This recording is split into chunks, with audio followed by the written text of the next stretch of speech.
What's up, everybody, and welcome to Driving the Line, your number one sports betting brand, and it's not close. Today, we have a completely fun show. I will be your host. I'm Daniel Greer. I'm stepping in for Coach as he's out on, is it vacation? No, he's out calling on ESPN. He's calling the golf tournament. He's on Stream 4. If you're watching, go ahead and dial up the ESPN app and go ahead and pull up Coach. Listen to him. So go ahead and support him. We like to make sure we support our guys. But we're going to go ahead and look back at yesterday at how we did. And no, we're not staying on here long. We're going to kind of throw in an AB. We didn't get him. An 0-6 day. Listen, it was gross. But we do have a little bit of an upside. If you paid attention to the home runs, we went 4 or 5 yesterday. So if take a little sprinkle of that, and definitely you'll feel better in the morning. But today, we have a bounce back day. And you know what, Charles, if he has a bad day, he's going to bounce back. But before we go there, let's take a look at the Howie Schwab play of the day. And listen, we're going to go with the preseason game here. And if you want, go Eagles plus 2.5, Patriots minus 2.5, or you can go on the over-under of the Eagles, Patriots over 36, or the under 36. And so, crew, if you'll go ahead and click which one you think is best, and while you're there clicking that, go ahead and close the chat and hit the like button. We would definitely appreciate it. But we have 4 guys in today, so let's go ahead and get to the picks.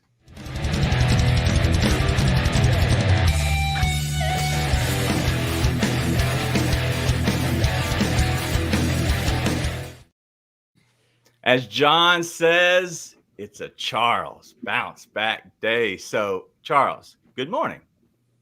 Morning, DG crew. Absolutely. Yesterday was frustrating. I put too much hope into Atlanta. Atlanta probably would have done better, but excited about today, the rest of the week as well. So, ready to get it going. Atlanta did much better than Atlanta for sure last night, especially in that late game. And then our numbers guy crushing the Little League World Series. Good morning. Good morning, Raphael. I wish that momentum went to the horses, because I think one of my horses is still in the gate from that race yesterday, because one of the horses came dead last. But I had a nice day. I can't believe I'm going to say this. In Little League World Series, I'd be cash plus money with Mexico. No hitter, the first no hitter in day one of Little League World Series went yesterday with Mexico. 2 pitchers pitched that no hitter, so it was a fun thing to watch. Keep an eye. I'll give you another plus money. Pennsylvania, Mid-Atlantic today, they open up plus 135. Now they're even money. I think they beat Southwest Texas. They have a lot of arms that could probably throw today. So last game on the board, give me the Mid-Atlantic, the boys, as we like to call them. Is anybody else covering the Little League World Series? Like that always surprises me, Raphael. But also, Seabass had a question before the show. How many no-hitters were thrown last year in the Little League World Series? There was 5 thrown last year. I think the year before, I think there were 7. So it comes down a little bit. You're always powerful pitchers, and they're always coming from Hawaii. California always throws a lot. Chinese Taipei always throws a lot. They have the most multiple no-hitters, like multiple pitchers pitching one no-hitter, because they know how to play the game. They do their pitchers really smart, only throw them like 2-3 innings, bring another pitcher in. Are we sure it wasn't, as Big Cheesy says, Danny Almonte? I think he was 20 when he was playing for Little League World Series. And everyone yells at me because, let's face it, I did odds for this many years ago, putting Little League World Series. Blame Mary Lou Retton, because she was the first probably teenager that you can bet on Olympics. When she was in Olympics for gymnastics, that was the first sports books that were putting up odds for Mary Lou Retton many years ago. Little younger people, Google Mary Lou Retton to see who she is. Yeah, absolutely. Get the Google machine. All right, Seabass, welcome and good morning. Good morning, DG. Morning, crew. Yeah, like where do you go to research the arms of Little League pitchers? Like, is there a website for that? You get satellite feeds down there. I'm now imagining Raphael's house is just satellite on top of the roof everywhere. Logging in. Pretty much. I got horse tracks on my TVs on right now. Nice. The most odd stuff that you actually do your numbers on, the odds on, but also the stuff that you bet on. Today, you're going to go to the CFL, which is even crazy. But let's go ahead and lead off with Charles today. So, Charles, I know you have a splitter, and I know you're going to, is it Ajax and Luigi? Go ahead and give us your plays.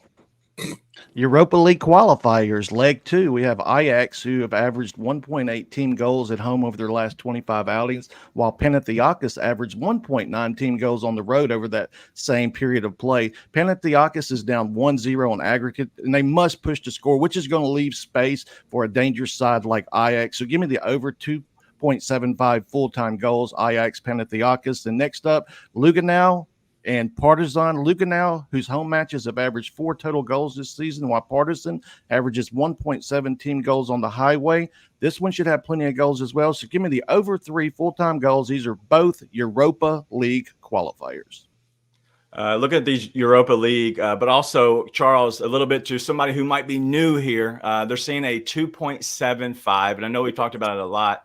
But one, where do you usually, can you get this number? But also, what's the reason you're looking for a 2.75?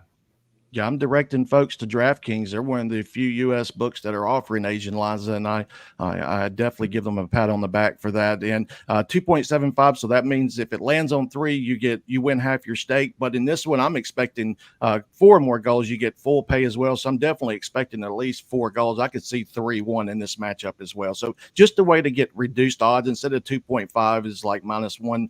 -150, -160. You can take the 2.75 reduced odds. You still win half your stake as well. But like I said, I'm expecting at least 4 in this one. Going back to that same game, Charles, last question. If you were going to go and kind of look at 3, if you're going over 3, obviously you would get probably -110, maybe even odds. Is that something that you would play if they don't have it at their book? Absolutely. At worst, we pushed. At worst, I think we see 2-1 in this one. So we pushed, live to see another day as well. So nothing wrong with the 3. All right. Hey, listen, it pays to watch live, but also just kind of pay attention. The guys are going to make you smarter. I promise you. I might not, but the rest of the guys might. Raphael, we're going to go to the CFL, who I guess they're towards the end of their season. What you got here? Yeah, we're coming close into the end of the CFL season, which makes me sad. But we have a redemption or revenge matchup today because these guys plays in week 8, where Ottawa won at home 33-8.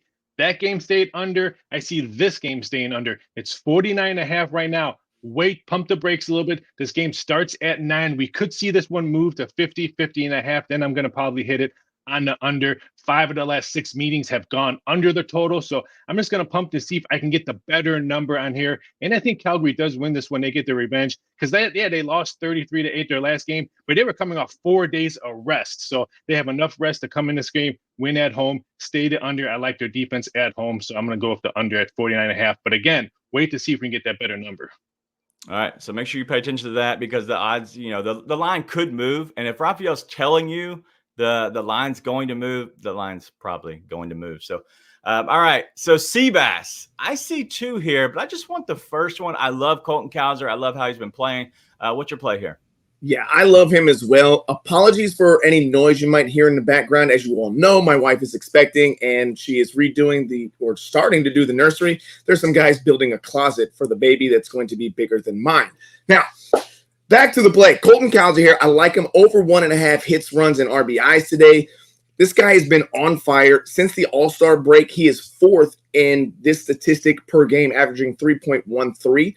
In the month of August, he's done this in 8 out of 12 games. And then against Boston, he's done it in 5 out of 6 games. Now, he hasn't gone up against Pavetta yet as a rookie, but even if he doesn't get there with or versus Pavetta, the Boston bullpen, they're 10th in hits allowed and 7th in runs allowed. So I expect him to get on base. I expect him to get some runs, whether it's in the 1st, 3rd, 5th, 7th, or the 9th. Yeah, Colton Cowser leading off for the Baltimore Orioles and has been playing, as I said earlier, playing very well. I love him. And a lot of times I've been playing him for 2+ hits, especially when he is the away team getting that potential 5th at bat. But all right, Seabass, I had you give me just your first one, because I saw this parlay come through this morning and I need a winner. And as somebody says, like, should you sing it? Kind of like, I need a hero. I don't know that song. You just don't want me to sing.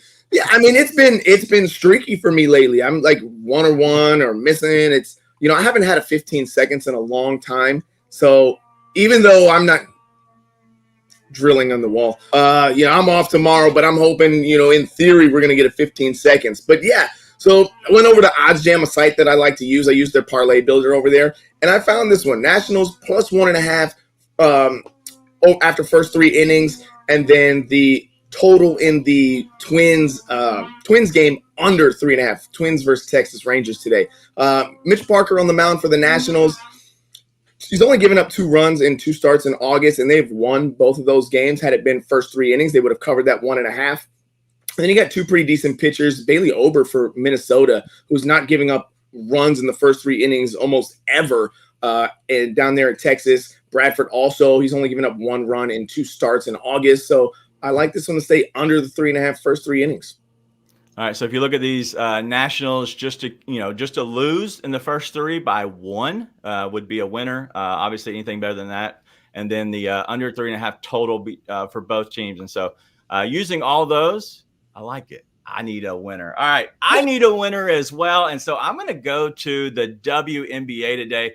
I'm going to go to a gold medal winner, and that's Brittany Griner, over 7.5 rebounds at even money. Listen, I put it in last night. The lines have moved. I see now that it might be at minus 115. I still like it there. I was shocked that I saw that plus 100. So honestly, I kind of got it before it moved. But she's had 7+ rebounds in 3 of the last 3 games right before the Olympic break.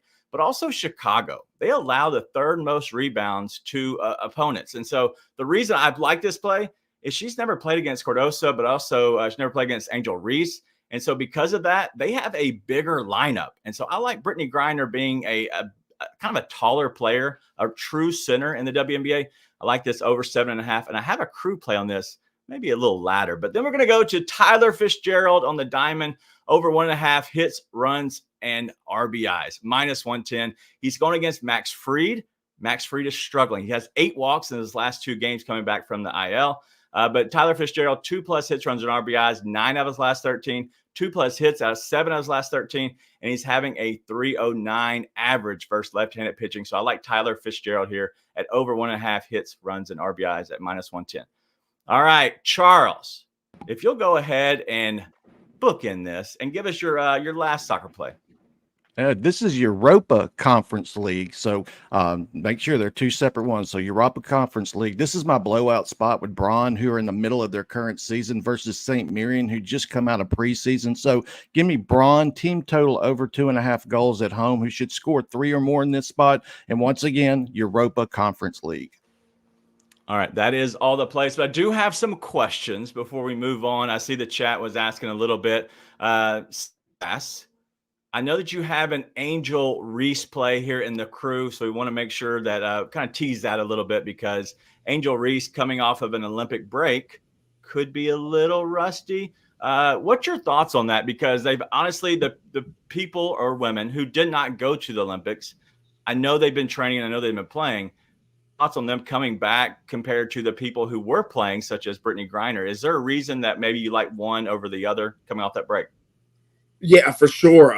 Long breaks like that, I think players, you can't simulate games, right? We talk about pitchers who come off the injured list, and simulated games and then practices and scrimmages and all. There's nothing like being in the game and actually playing. So yeah, I'm expecting a little bit of rust, actually. Raphael, same thing to you. No rust? No, especially the 2 players that you guys mentioned. Don't forget, these people were snubbed going to the Olympics. And don't forget, we could see the hangover effect of these people who are coming back for the Olympics. What was the last picture we saw? Them shipping champagne with their gold medals, partying it up. As odds makers, we're treating this as 2 things. A, what the men did back in the day when they would come back to the NBA and did their Olympics. And B, when they hang up the banners for like basketball and football, when you get their rings and all that. That's how we treat these games. That's how we make these numbers for these games. So I can see a little bit of a hangover effect for some of these players that were overseas playing the Olympics. So I think Reese, maybe even Indiana when Clark comes back, these 2 probably have the most to play for, because they're probably still a little PO that they weren't on that team. Wow. Yeah, I don't disagree with that. Like I said, I don't want to give away the exclusive play, but we'll get into that a little bit later. But yeah, I thought about that as well. And, that party and the travel coming back from France, although Angel Reese was hanging out in France too. So, she might have been hanging out too.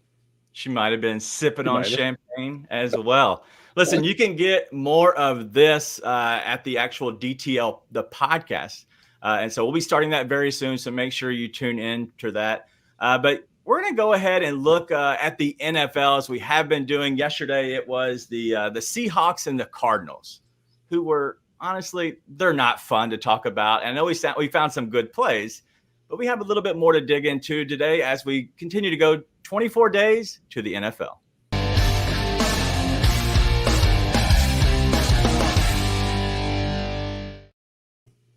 All right, before we get to the Buffalo Bills, producer man, if you'll bring us on screen, because I got a question. We had some breaking news yesterday, I guess revolving around the Vikings. I almost said the Dolphins, but the Vikings. JJ McCarthy is now out for the season. He was going to be the backup to Sam Darnold. Looking at those lines, I know we've already hit on that. Is there anything that might have moved the lines, but also any rumors you're hearing about a backup quarterback? Well, it moved the total season wins, did nothing to division and Super Bowl because let's face it was J.J. Watt. I mean, or J.J. McCarthy, not J.J. Watt. I think coaches J.J. would probably move better numbers if it wasn't for McCarthy. But we have heard some rumors on some quarterbacks that be going on there. Keep an eye out for the Saints. They have 3 quarterbacks, 2 of them battling for the second spot. If one of those ones don't lose, I think the guy from Fresno State, I can't think of his name off the top of my head, he can probably go over there. There's a lot of names out there. Marcus Mariota, he might want to jump ship and leave and maybe try to get another job. So there's a lot of names out there that's going to happen. Watch the wire when people start getting released. So I think that one happens. But a lot of money came in on total season wins under. I wish I got to change my pick because I had the Vikings over. But yeah, a lot of money came in on the total season wins. And I think most books actually took it off for a little bit, probably just pumped the brakes because they knew they were probably going to get hammered because breaking news everywhere. I thought it was more breaking news that the Cowboys signed a player yesterday, but it wasn't their first top 3 players that they signed. So I thought that was bigger news than JJ's a rookie. We have no idea how he's going to do. Yeah, no idea on that. But also, real quick to you, to Charles, I saw a little bit of rumors revolving around your starting quarterback there in the dirty with the New Orleans Saints. Any reason that they might let go of Derek Carr and send him out there to Minnesota, which then that would be that they're saying, hey, we're handing in the reins over to Spencer Rattler. Any reason to put any credit on that rumor at all? No, not this far along. I don't see them shipping him off as well. So no, I wouldn't pay too much attention to that one. Okay. All right. Listen, that's why you guys are the best. Let's go ahead and get into the Buffalo Bills. And Buffalo, listen, I am high on them. We're going to get into that a little bit later, but the win total is 9.5. If you want to go over, it's minus 145. If you want to go under, it's plus 120. 11-6 record last year. They were first in the AFC East. They did lose to the Chiefs in the division, as well as the other team we're covering, the Dolphins. They lost the wild card to the Chiefs. But so both these teams have lost to coaches, Chiefs for sure. But now the win total is 9.5. So, Raphael, if you'll go ahead and lead us off here, what's your thoughts here on the over-under? This one's a head scratcher to me. My best plan is go over to BetMGM. They have a number, totally different number. They have 10.5 under minus 135 because I keep on looking at their schedule and I can only see 10 wins. If I'm choosing a 9.5, I'm going to go over on this one, even though the juice is a little bit out of sorts. But they've won 5 straight seasons, winning 10 plus wins. I don't see that happening like 11 wins. I just don't see it. Their defense is going to be lacking. They lost a lot of key players through the offseason. It's just going to be different watching Buffalo. There's a lot of good teams in their division. So I'm struggling. Like I said, this was probably the hardest team out of all the teams we've done so far on over-under on this one, just because who they have in that division. The Jets are going to be better. I'm going to bash the Dolphins later. And I just don't see where they can get that big 10 or 11 wins. I think 10 probably is the most I see out of them. That's why I like BetMGM's number at 10.5 under, but over 9.5. minus 145. It's a nice middle spot because, again, week 3, they put up adjusted numbers, and that number could be much better at week 3. Yeah, listen, I like them a lot this year, and a little bit more on mine. But, Charles, it looks like you're going to go on the under here? Yeah, I like the under. The schedule, they'll probably split with the Dolphins, Jets. Then they get the Jags, Ravens, 49ers, Lions, Chiefs, Texans. Plus, the Seahawks could be tricky. The Rams could be tricky, and the Colts could be tricky. So, yeah, I think 9 and 8 would be appropriate for this one. So, yeah, give me the under 9.5 at plus money. Wow. All right, I'm going to go next here. I have the Bills over the 9.5 wins at minus 145. It's simple for me. I trust Josh Allen. I really do. But also, if you look at the addition by subtraction, I just think that Stephon Diggs not being there, I think actually allows them to kind of reinvest in the defense a little bit. I know it hasn't got that much better, but if you look at the guys that they're signing, I just think that they're going to be good enough. But also, if you look at a team like this, I just think that they have so many different weapons that I don't think that you can kind of rely on just putting a second man over top of Diggs or somebody like that on the offensive end. And so I love Keon Coleman. I love James Cook. And so I went on the over here. I see them easily getting to 10 wins. I wouldn't doubt they dabble into the 11th win. But Seabass, you're obviously going against me. So let's see what you got here. I mean, I like the reasoning, but trust Josh Allen that's a big thing right there. Listen, I love Josh Allen as a player. The guy's a gamer. He's going to do whatever he thinks he can to try and win the game. But what that also means is he forces the ball, especially late in the game. He doesn't also always protect it the best when he's running. Now, I've got to play on that later, but I like the under here. That 10.5 number is definitely an under for me. I actually only got them at 8 wins this year. I love Keon Coleman. Is he going to be the big play guy that they're going to need in that offense to open up everything else? I don't see it. So I like them under. I'll take them under 10.5. I'll take them under 9.5. I'll take them under 9. Wow. All right. Well, I'm going to go with AB's play as he always sends these in. He's going to go the under 9.5 wins, but then also playing into a little bit of what you were talking about there, Seabass. He's going to go on Josh Allen over the 12.5 interceptions at plus 125. Not liking and kind of fading a little bit. So both fade and for AB on the Bills here.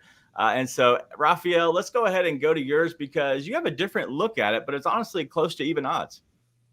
Yeah, I get the Bills minus 105 having more wins than the season wins than the Dolphins. And I'm going to bash the Dolphins later. But look at the Dolphins' last 4 games that they have to play is why I really like the Bills only laying minus 105. And the money's coming in on Miami. So we might be able to get even money before they kick that ball off in 25 days. I think that's what they said, 25 days before kickoff. So I'm going to wait to see if I can get the even money. But again, I'm not sold on the Dolphins. Again, bash them later on in the time. But Dolphins, they're going to be rough this year, and I like the Bills probably having more season wins.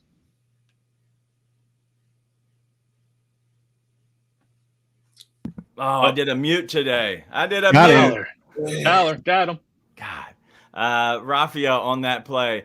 So what do you get if for some reason they do go to 10 wins or both get 9 wins? Is there I guess not including the tie, just kind of gives you your money back? Yeah, it's just a running back. I wish it was ties included. But it's funny how we mentioned this yesterday about ties included. You're going to see books do that a lot more now on different prop bets, ties included, just because it's better for customer service. And then I think that trend is going farther. That trend will probably catch on more than more of these U.S. books go into Asian handicap and soccer. Because I can tell you right now, Asian handicap is probably the number one customer service issue that they have in these U.S. books is Asian handicap because people just don't understand it. Sorry, Charles. We like the ties. Listen, if it helps out us, we like it. All right, so no more mute for me, no more mute for Charles today. We're gonna I'm gonna kind of not get that rub. But Charles, if you'll go ahead and give us your play here.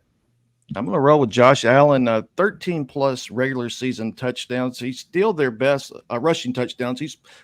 He had 15 last season. He's still their best goal line threat. I thought about James Cook in this spot as well, but he only had 2 last season. So yeah, give me Josh Allen, 13 plus regular season rushing touchdowns.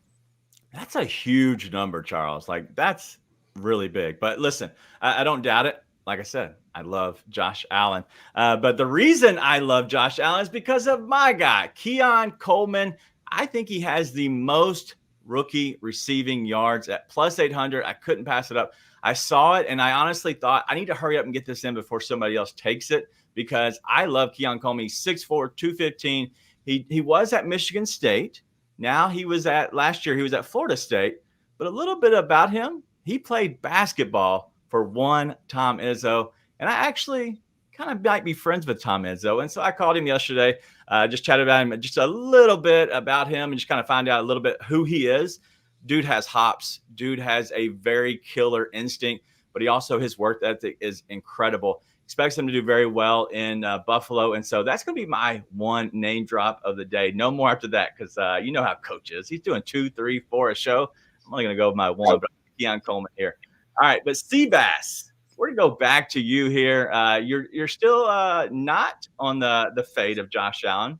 What's your love here of him? Yeah, I mean, listen, Josh Allen is an enigma of a player. The guy is, like I said, he's a gamer. He's going to do what it takes to win the game. He's going to score touchdowns. I don't have as big a cojones as Charles does. I'm not going 13 plus, but at even money on the 9, I'll take that. I mean, Better Days Mark in the chat is also agrees there that when they get down in that red zone, I mean, it's Josh Allen time. As long as he holds on to the ball. I mean, the guy's huge. He's going to run. We know he's a running quarterback. He passes as well, but I like the 9 touchdowns. I love the look as well. And that's why I didn't go with like Keon Coleman touchdowns, is because as they get into the red zone, it's very much of, James Cook time, maybe throwing it out and dumping it a little bit, but also possibly if you get within 10 yards, it might be the Josh Allen time. So I love those look, boys.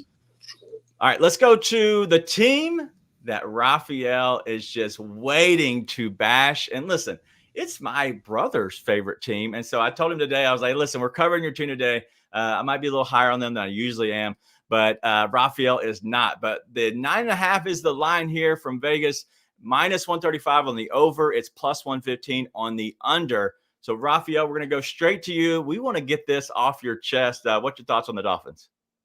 Yeah, I'm not drinking the Dolphins Powerade, Kool-Aid, whatever everyone is drinking in this one. I'm getting the plus 3 nickels on the under in this one, because their defense is going to be their huge Achilles heel this year. Their offense, fantastic. They may be the first team to lead the league in touchdowns scored and lead the league in touchdowns allowed, because that defense is bad. And still a little question marks with their offensive line as well, but I'm not sold on that defense. That defense scares me. They could put up a lot of points. Their first 3 games in weeks 1, 2, and 3, their totals are 49.5 or 50. We'll probably see that go higher. I would not shock me if we see 51, 52 in weeks 2 and 3, because everyone's going to know, yes, the Dolphins can score, but can they stop? Can they have a defense to stop? I just don't see it unless they prove me wrong. And their schedule is really, really bad. I already mentioned it. For the last 4 games, they have to play the Texans, the 49ers, Browns, and Aaron Rodgers, not even the Jets, just Aaron Rodgers himself. So I just think that's a really, really bad schedule at the end of their season. Again, not sold on the Dolphins. This could be a very rough season for their defense. You're the only one on the island, Raphael. Yep. You're the only one that's Misfit left. Toys right here. Misfit Toy. Charles, tell Raphael why he's wrong. I love the over 9.5. Yeah, the back end is loaded for him, but the top end is very winnable. The Seahawks, Cardinals, Colts, Rams, Raiders, Patriots twice, Titans, Browns as well, and they usually will split with the Jets and Bills. So yeah, I could definitely see them getting to 10 in this division, or even competing for the division, but getting 10 wins this season as well. Yeah, coming off of an 11-6 win last year. I don't know if I don't see them falling down to 9 wins, just 2 wins less. And I'm going to go on the over as well. I just think the Dolphins have too many offensive weapons to be out of games. And so how do you slow them down? You kind of just sit on the ball a little bit. And I know that's what some teams have done to kind of slow them down. And a lot of it has been in the first half. So if you like anything in the first half, if you see a slow first half, maybe look at the second half as being the over. I just think that they are a good regular season team. I think their offensive weapons all over the place. And then they have this 23-year playoff drought ahead of them. I don't know if they end it this year looking for a win in the playoffs, but I'm looking at just in the regular season. I think they can get to 10, maybe 11 wins, but I still think they can get to 10 here this year again at minus 135. It's not too juicy. I had to go ahead and play it. So Seabass, what do you have here? I'm also on the over. I like their coach. He's like a swaggy nerd guy. I don't know, but I like the team. They're a fun team to watch. We heard of the greatest show on turf. They didn't play any defense there, and they ended up in the Super Bowl. This is going to be the greatest team on sand, maybe, that's soil down there in Miami. Great home field advantage for them. Plus, later in the season when the weather's warm, or rather early in the season when the weather's really hot, I like them at 11 wins. Again, fun team to watch. Their offense is going to be really, really explosive. I like the Dolphins to get 11 wins, actually. Yeah, the cheetah and Waddle show. I put them together, the Cheetle show. Yes. Raphael, all right, let's go ahead and give us your best looks at kind of a line or anything that you're looking at. And you're always just a little different. So let's look at this. What you got here? I got Dolphins under 3.5 regular season division wins. That's right, division wins. And we're going to go to weeks 14 and 18 when they play the Aaron Rodgers and the Jets. We're laying the minus 140. They're probably going to get plus money on both games, weeks 14 and weeks 18. So if we need the middle, we're going to plus money in the middle in this spot. I only see them winning 3 division games. So I'm just very curious what these numbers are going to be for weeks 14 and 18. That's why I like this prop bet, because you know me, I love me some middles where I can cash not 1, but 2 tickets when I go to the window. Yeah, so obviously there are 6 potential wins. Is that correct? In Yes. the division? Okay, so you're saying that they're going to potentially split with everybody? Pretty much. And like I said, weeks 14, 18, I mean, by week 14, I may have a loser and I got scrap paper in my hand, but I'm really concentrating on weeks 14 if I can get to there, because I'm going to probably have a nice plus money on that game as itself. So I'm looking for that cash 2 with 1 trip ticket. All right, I like the look there. All right, so we're looking at the cheetah here for you, Charles. What you got? Tyreek Hill, 13 plus regular season receiving touchdowns plus 400. The Cheetle had 13 last season and should be an even bigger part of the offense this season. We know he's Tua's favorite target, and plus he's trying to get to those 2,000 yards as well. So give me the Cheetle, 13 plus receiving touchdowns. Listen, I love when you give it back to me because that just makes me smile. But the Cheetle, listen, let the Cheetle live. All right, I'm going to go next here. And I kind of looked at this and I saw, the 100-point mark. And I was looking around the different teams. And the Dolphins were the only team to cash the 100 points by week 3. There were some teams that were in the 90s. If you're looking at maybe Detroit, even Buffalo, I think they were all kind of closing in on the 90 number. But nobody had 130 points by week 3. And yes, they did have that 70-point game in week 3. But I look at the Dolphins, and as Raphael was talking a little bit earlier about them scoring early, I just think that those over-unders are going to be 50-50 plus. I think they're going to make up 25-30 each. It doesn't take a little bit for them to go to a 38, 40-point or so, game. I just think they cover this by the 3rd week. I don't think anybody else gets close to the 100 points by the 3rd week. So I had to take the big odds there for the Miami Dolphins to have the first team to 100 points. So it's just like a race, anything else, the Dolphins as a team to 100-point total. So love the look, especially at plus 800. I couldn't pass up on it. So Seabass. All right, we had the cheetah. Now we have the little Waddle guy. So give me what you're looking at here. I've got Jalen Waddle over 5 reception touchdowns this season. He's been in the league 3 years. He's got 6, 8, and 4 last year. He only played in 14 games last year, so give him a full season. This guy's got huge, big play potential, and I think you're going to see a lot of teams, they don't want to get beat by Tyreek Hill. That's going to open up Jalen Waddle a little bit. Like I said, the guy's got huge, big game potential, long receiving touchdowns. I like him easily over 5 touchdowns. Yeah, I'm a big fan of Jalen Waddle for sure.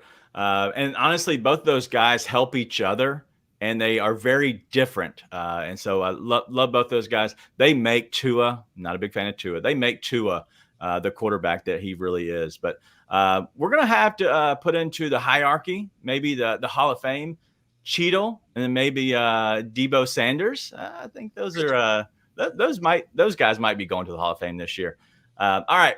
So we're going to go ahead and look at a little bit of our plays. If you, for some reason, missed us in the very beginning as we were giving out a lot of our plays early on, have no fear. We'll give you those plays soon after we hear from Reagan the movie.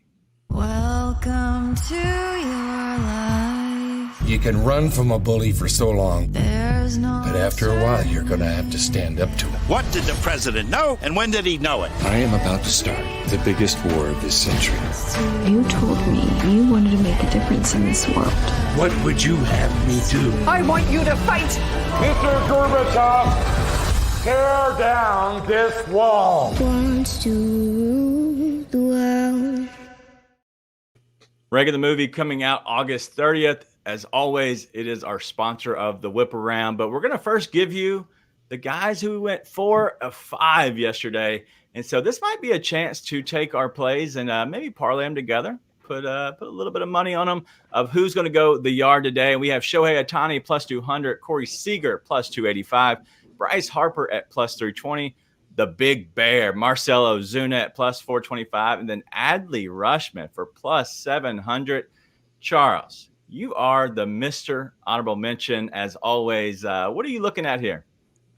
Give me Bryce Harper plus 320. I like runs in this spot as well. No honorable mention today, but definitely like Bryce Harper plus 320 for show purposes.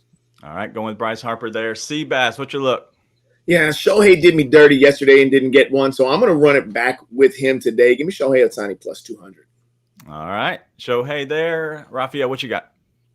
First of all, I would recommend not parlaying. Do a round robin. You get more cash out of it because all these plus monies on there. The ticket would be worth a shot out round robin, not parlay. But I like Bryce Harper as well, plus 320. I just like the way he's going to hit in this ballpark. I almost want to take Ohtani, but I don't know about what the Milwaukee's doing. Are they closed? Is the roof open today? So I'm going to go with Bryce Harper at plus 320. All right, everybody's going Bryce Harper. I'm going to go off the board a little bit with Kyle Schwarber. I like him as an honorable mention.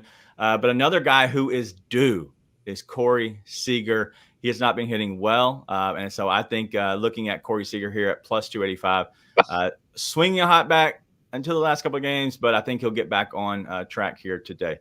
But if you did miss our plays at the start of the show, we always give them to you here in the whip around. So 10 seconds or less. And Charles, if you'll go ahead and lead us off. We're going to start out with the Europa League qualifiers. We have Ajax and Panathinaikos over 2.75 full-time goals. I think we see 3 at worst, but really think we are still 4 or more. And Lugano and Partizan over 3 full-time goals. Yeah, definitely think we see another one. We see 3 at worst, but I'm definitely banking on 4 or more. Then Braun, this is Europa Conference League. Braun team total over 2.5, projecting them to score 3 or more. Charles has Ajax, Luigi. Rafael, you're going to Canada. What's your play here? I'm going to Canada with the Red Blacks and the Stampeders. I just wanted to be a little bit more pronunciation like Charles. Under 49.5 minus 110. 5 out of the last 6 meetings have gone under, and Ottawa's last 3 games have also gone under. But at the same time, we need to see if this number moves. We're hoping to see if it moves back to 50. If it does go to 49, which I don't think so, I would probably maybe sprinkle a little, not a lot, but I like the 49.5, hoping it goes to 50. All right, I'm going to go with my plays next. I got Brittany Griner for over 7.5 rebounds at plus money here. I just think that she is coming off a gold medal win. I think she's going to be motivated going against 2 players that are honestly bigger players in the WNBA. So get 8 rebounds. And then Tyler Fitzgerald, I love him to get 2 hits as well. So if you like that, but over 1.5 hits, runs, and RBIs at minus 110. 9 of the last 13 games. Honestly, Max Fried has not been pitching well. Tyler Fitzgerald here today. Seabass. Yeah, so we got Colton Cowser over 1.5 hits, runs, and RBIs today. The guy's been super hot lately. He's done this in 5 of 6 games versus Boston. And then I just need a winner. I need a winner, so we got a parlay here. It looks great on paper. I'm going to take that one to the pay window. We got Nationals plus 1.5 first 3 innings, parlayed with the Twins Rangers under 3.5 runs in the first 3 innings. As Big Cheesy says, make sure you hammer the like button before you get out of here. But looking at a little bit of the day games, Charles, I'm going to ask you before we get out and close up shop. There's some day games here. We have the A's and the Mets that are starting in roughly 3 hours, but also the Mariners, Tigers, and then the Dodgers, Brewers, all for day baseball. Anything that you like there that kind of sticks out to you? Honestly, it's looking like some lower scoring games to me as well. So I'm not seeing a bunch of runs in these day baseballs. So yeah, may even look like a straight undercard as well. Maybe a few overs, but yeah, I'm seeing a lot of unders today. Yeah, I like the Dodgers Brewers under 8. I saw that Jack Flaherty. I'm a big fan of his. I think that game could go under 8 there. But the totals today, Thursdays are a little weird in baseball. I know this is like some series or a 4-game series, but there's a lot of travel that happens on Thursday. And so be careful if you are betting on Thursday. It could be different. Rafael. I love when management's not here and we're talking about unders. That's fantastic. What a Thursday. Absolutely. All right. Great show, boys. Seabass, we know you have some stuff. We see whatever you have on the bottom of your screen. Tell us a little bit about it. Yeah, that's my YouTube channel. So you got a lot of food content there. I've got some fun stuff coming up for football season as well. But I'm also hosting a live virtual happy hour 2 weeks from now, Thursday, August 29th. I'll be doing a live tonight on Instagram and TikTok. If you want to tune in and find out a little bit more about that. All right, and make sure you always follow Charles on socials, ROL Capper 1. Charles will be back here tomorrow as well. But Raphael, I know your Fridays are always crazy busy. Anything that you're looking forward to the weekend or anything at all today? Crazy on Fridays. I do a lot of other media stuff on Fridays, but the weekend should be a lot of it's this weekend's entertainment weekend. I got to do a lot of movie prop bets and stuff like that. So this one's going to be a fun weekend. I got to do the new Marvel movies coming out, stuff like that. So it's going to be a fun weekend for movie prop bets. All right. Well, that's all we have so far. Let's go ahead and hit the closing bell, and let's look at the Howie Schwab play of the day. And the crew today, you're smart. We know you're smart. So you're going to go on the under of the Eagles and the Patriots at under 36. Listen, Howie probably wouldn't love that one, but we're going to go on the under here at 36. And so what a great look from you all. You all have continued to stay hot. And so appreciate you all kind of just playing along with us and giving the crew play of the day. But listen, make sure you hit the like button as you're leaving out, but also be nice to those people. I'm going to the FedEx St. Jude tournament today. That's why I have my polo on. I'm ready to walk out the door. I'm going to go watch some golf. And I'm also going to go see our guy, RD. He's going to be out there calling a little bit of the tournament, following. I think he's following Rory early on. But make sure you always go show some love to Coach as he's going to be calling today. I think his stream 4 is what he told me. It's going to go off very soon. And so make sure you kind of pay attention to that on the ESPN app. But that's all the damage we can do today. For Charles, for Seabass, Raphael, and for producer man, always, I am Daniel Greer. Listen, be nice to those around you because you never really know what you could do in someone's life. Be nice and tell your friends.